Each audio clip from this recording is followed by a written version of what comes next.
क्या सच में भगवान श्री राम की मूर्ति धरती चीर के निकली है? क्या सच में मंदिर निर्माण की खुदाई के दौरान जमीन से खजाना निकला है? क्या सच में एक साथ गिद्धों का झुंड अयोध्या पहुंचा है? दोस्तों, 22 जनवरी 2024 को भगवान श्री राम जी के मंदिर की प्राण प्रतिष्ठा हो रही है। 1992 को बाबरी विध्वंस के बाद दो धर्मों के बीच काफी संघर्ष चला और यह विवाद धीरे धीरे सुप्रीम कोर्ट तक पहुंच गया। 2019 को सुप्रीम कोर्ट ने जब फैसला सुनाया कि जहां बाबरी मस्जिद बनी हुई है वहां पर भगवान श्री राम का भव्य मंदिर बनेगा, करोड़ों भारतीयों ने खुशी मनाई थी। लेकिन मित्रों, जब से मंदिर निर्माण का कार्य शुरू हुआ है तभी से चमत्कार पर चमत्कार हो रहे हैं, जिसे देखकर वैज्ञानिक भी हैरान हो गए हैं। आप भी चमत्कार के बारे में सुनोगे तो आपके भी इस तले से जमीन खिसक जाएगी। आज हम आपको वो सारे चमत्कार बताने वाले हैं जो हर किसी को सोचने पर मजबूर कर देता है। तो चलिए वीडियो की शुरुआत करते हैं। नए हो तो सब्सक्राइब अवश्य करें और कमेंट में जय श्री राम जरूर लिखें। 22 जनवरी को अयोध्या में राम मंदिर की प्राण प्रतिष्ठा होगी, जिसमें देश के प्रधानमंत्री नरेंद्र मोदी मुख्य अतिथि के रूप में मौजूद हो गए। इस मंदिर के कपाट खुलते ही करोड़ों भारतीय लोगों का सपना पूरा होगा। अब आप लोगों के मन में सवाल आया होगा कि प्राण प्रतिष्ठा की तारीख 22 जनवरी ही क्यों चुनी गई? अगर सनातन परंपराओं की गणना की बात करें तो ज्योतिष शास्त्र में मृगशिरा नक्षत्र को विशेष फलदायी बताया गया है। मृगशिरा नक्षत्र को कृषि कार्य, व्यापार और विदेश यात्रा के लिए सर्वश्रेष्ठ माना गया है और अयोध्या के पंडितों का मानना है कि अगर 22 जनवरी जिस दिन मृगशिरा नक्षत्र बन रहा है उस दिन रामलला की प्राण प्रतिष्ठा हुई तो देश के लोगों का कल्याण होगा और साथ ही देश की प्रगति होगी। इस नक्षत्र के लग्न उत्तम है जो समस्त दोषों से रहित है और देश भर की प्रगति का कारण बनेगी। इस मंदिर का आकार अष्टकोणीय होगा, जबकि परिधि की संरचना गोलाकार रखी गई है। ये मंदिर 161 फीट ऊंचा है, जिसमें 5 गुंबद है और एक टावर है। ये 3 मंजिला मंदिर है, जिसके गर्भगृह को कुछ ऐसा डिजाइन किया गया है कि जब भी सूर्योदय होगा तो सूर्य की पहली किरण रामलला पर ही पड़ेगी। 22 जनवरी का वह समय बहुत नजदीक है, लेकिन मित्रों, जब मंदिर निर्माण का कार्य शुरू हुआ तब कुछ ऐसा चमत्कार हुआ था कि वहां खड़े मजदूर भी हैरान हो गए। बात है आज से करीब 3 साल पहले की, जब मंदिर निर्माण का कार्य शुरू हुआ था तब 1200 खंभों का एक नक्शा तैयार किया गया और अमेरिका से एक विशिष्ट वैज्ञानिकों की टीम को बुलाया गया ताकि वे इसका निरीक्षण करके इसमें होने वाली हर एक कमियों को दूर कर दे और राम मंदिर की शान में 4 चांद लगा दे। लेकिन जैसे ही राम मंदिर के निर्माण के वक्त वहां की धरती को खुदा गया तब उस धरती में से एक ऐसी वस्तु निकली कि उसे देखकर सभी के होश उड़ गए और उसे चमत्कारी और दिव्य वस्तु ने न सिर्फ उन वैज्ञानिकों के होश उड़ाए बल्कि भारत सरकार को भी हिलाकर रख दिया, जिसके बाद तुरंत एक कमेटी बनाई गई और उसकी जांच के लिए लगा दी।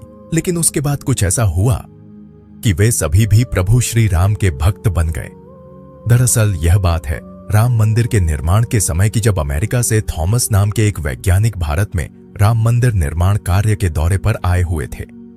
यहां आकर उन्होंने देखा कि राम मंदिर का निर्माण कार्य तो काफी चल रहा है, जिसके बाद उन्होंने अपना रूटीन काम फिर से करना शुरू कर दिया और अपना काम करना शुरू कर दिया। अपने काम करने के दौरान जैसे ही उनकी नजर मंदिर परिसर की तरफ गई तो उन्हें एक ऐसी जगह दिखाई जहां पर वहां धरती नरम पड़ी हुई थी। देखने में वह धरती वहां की जगह से पूरी अलग ही दिख रही थी। थॉमस को अपनी अंतरात्मा से कुछ अलग सी प्रेरणा मिलने लगी और तुरंत थॉमस ने अपने मजदूरों को वहां की खुदाई करने को बोल दिया। एक बार के लिए तो मजदूर भी हैरान हो गए कि ऐसी धरती की वह खुदाई क्यों करवा रहे हैं, लेकिन मजदूरों को तो उनका ऑर्डर मानना ही काम था, इसलिए उन्होंने बिना कुछ सवाल किए खुदाई शुरू कर दी। जैसे ही वहां पर खुदाई शुरू हुई कुछ ही देर बाद उस धरती से पानी का प्रवाह शुरू हो गया। उस बहते हुए पानी को देख खुदाई करने वाले मजदूर परेशान हो गए, क्योंकि पानी के अंदर खुदाई करना मुश्किल ही नहीं बल्कि नामुमकिन सा हो जाता है। लेकिन जब इस पानी का सर्वेक्षण किया तो पता चला है कि यह पानी तो पास ही में बह रही सरयू नदी का पानी है। वे लोग यह समझ नहीं पाए कि यह माता सरयू का आशीर्वाद है कि वह खुद राम मंदिर की निर्माण में सहयोग कर रही थी। इस पानी ने सभी वैज्ञानिकों को एक गहरी सोच में धकेल दिया। वे यह सोचने लग गए कि अगर ऐसे ही पानी निकलता रहा तो यहाँ एक भव्य मंदिर का निर्माण कैसे हो पाएगा, क्योंकि एक पानी वाली सतह पर मजबूत मंदिर बनवाना कोई हंसी खेल की बात नहीं थी। उस समय सभी के दिमाग में एक ही बात थी कि सरयू नदी का मंदिर की भूमि के नीचे मिलना कोई चमत्कार है या फिर कोई कुदरत का करिश्मा, यह कोई भी नहीं जानता था। आखिरकार जब कोई भी समाधान नहीं मिला तब सभी मिलकर श्री राम से प्रार्थना करने लगे, क्योंकि जाहिर सी बात थी जब तक वो माता सरयू के पानी की धारा बंद नहीं होगी तब तक आगे का काम शुरू नहीं किया जा सकता था। लेकिन अगले ही दिन श्री राम ने उनकी पुकार सुन ली और माता सरयू का पानी स्वतः ही बंद हो गया और एक बार फिर राम मंदिर का निर्माण कार्य जोरों शोरों से शुरू हो गया। अब एक सवाल यह है कि आखिर अयोध्या में भगवान श्री राम की मूर्ति बनाने के लिए नेपाल से 2 विशाल पत्थरों को लाया गया था। इन पत्थरों को लाने के बाद आखिर क्यों उन पत्थरों से मूर्ति नहीं बनाई गई? ऐसी क्या वजह थी कि नेपाल के उन 2 पत्थरों की जगह दूसरे पत्थरों का इस्तेमाल किया गया? दरअसल राम मंदिर के निर्माण का काम पूरा होने के बाद फरवरी में नेपाल के काली गंडकी तट से 2 शिला अयोध्या लाई गई थी। इन 2 शिला का वजन 14 टन और 27 टन था।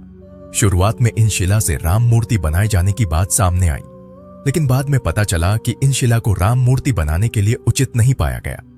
भारतीय मीडिया में छपी कुछ खबरों के मुताबिक इन पत्थरों से मूर्ति नहीं बनाए जाने की एक वजह राम मंदिर से जुड़े संतों की ओर से जताई गई आपत्ति थी।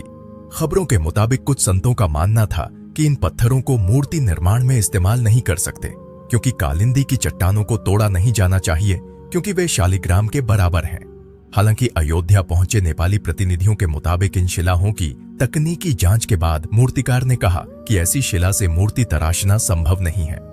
इसके बाद दूसरे पत्थरों से मूर्तियां बनाई गई। नेपाली प्रतिनिधियों के मुताबिक 27 टन वजनी शिला पर मूर्ति तराशने की कोशिश की गई थी, क्योंकि चट्टान वजनी शिला को शालिग्राम माना गया।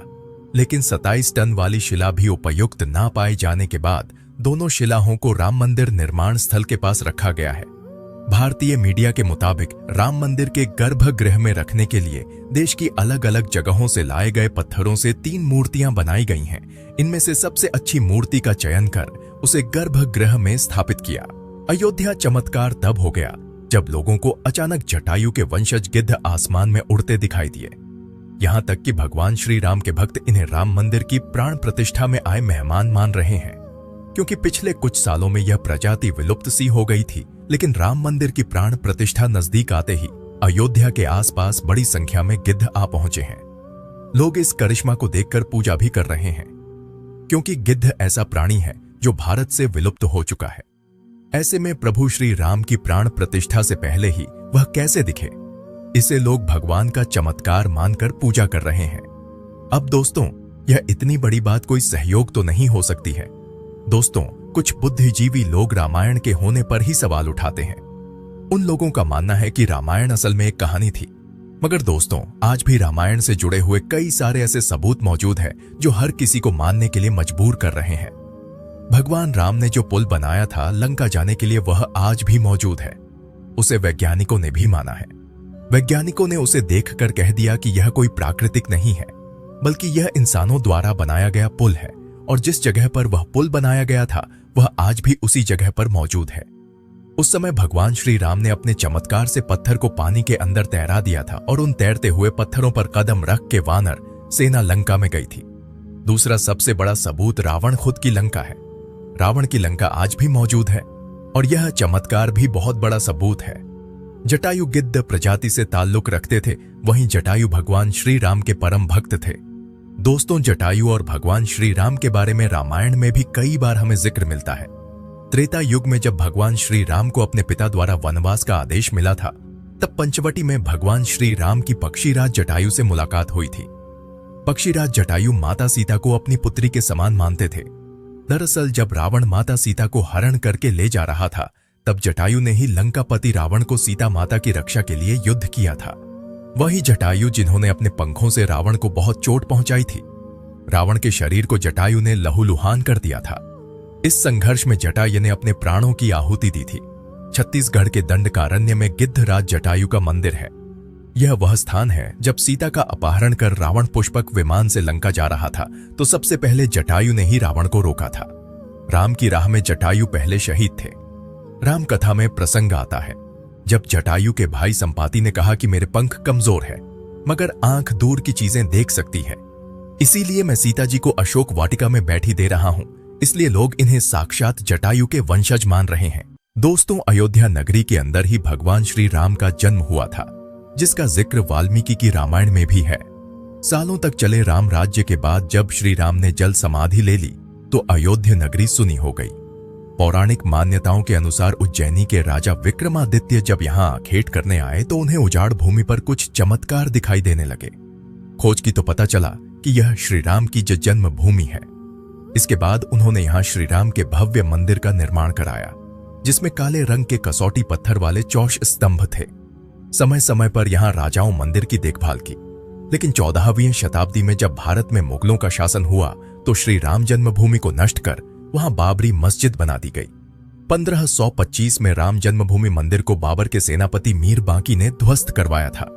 बाबरी मस्जिद की 3 गुंबद थी, जिसके बाहरी हिस्से में एक चबूतरे में श्री राम के बाल स्वरूप की पूजा होती थी।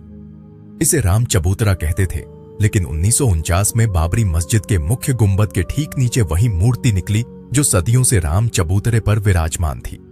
बाबरी मस्जिद और राम जन्मभूमि मंदिर पर सालों चले विवाद के बाद आखिरकार श्री राम की अपनी जन्मस्थली पर प्राण प्रतिष्ठा हो रही है। दोस्तों, अयोध्या में दुनिया का सबसे बड़ा विशाल मंदिर बन रहा है। लोग बेसब्री से इंतजार कर रहे हैं। राम मंदिर के लिए कुल 67 एकड़ जमीन है, जिससे 2 एकड़ में मंदिर बन रहा है। पहले मंदिर के मुख्य शिखर की ऊंचाई 128 फीट थी, अब यह 1661 फीट होगी। 3 की जगह 5 गुंबद और एक मुख्य शिखर होगा। वैसे तो साल 2020 में ही काम शुरू कर दिया गया था। प्रधानमंत्री नरेंद्र मोदी ने 5 अगस्त 2020 को अयोध्या में राम मंदिर की आधारशिला रखी थी। साल 1992 में बाबरी मस्जिद को ढा दिया गया था, जिसके बाद हिंदू पक्ष और मुस्लिम पक्ष के बीच इलाहाबाद हाई कोर्ट से लेकर सुप्रीम कोर्ट तक लंबी कानूनी लड़ाई चली। इसके बाद नवंबर 2019 में ऐतिहासिक फैसला सुनाया और आदेश दिया कि अयोध्या में विवादित जमीन पर मंदिर बनाया जाए। इस फैसले में यह भी शामिल था कि केंद्र सरकार मस्जिद के निर्माण के लिए सुन्नी वक्फ बोर्ड की 5 एकड़ वैकल्पिक जमीन उपलब्ध कराए। वैसे आपको क्या लगता है, क्या सच में जातायुजी हो सकते हैं? अपनी राय हमें कमेंट में जरूर बताएं। साथ ही कमेंट में जय सियाराम जरूर लिखें।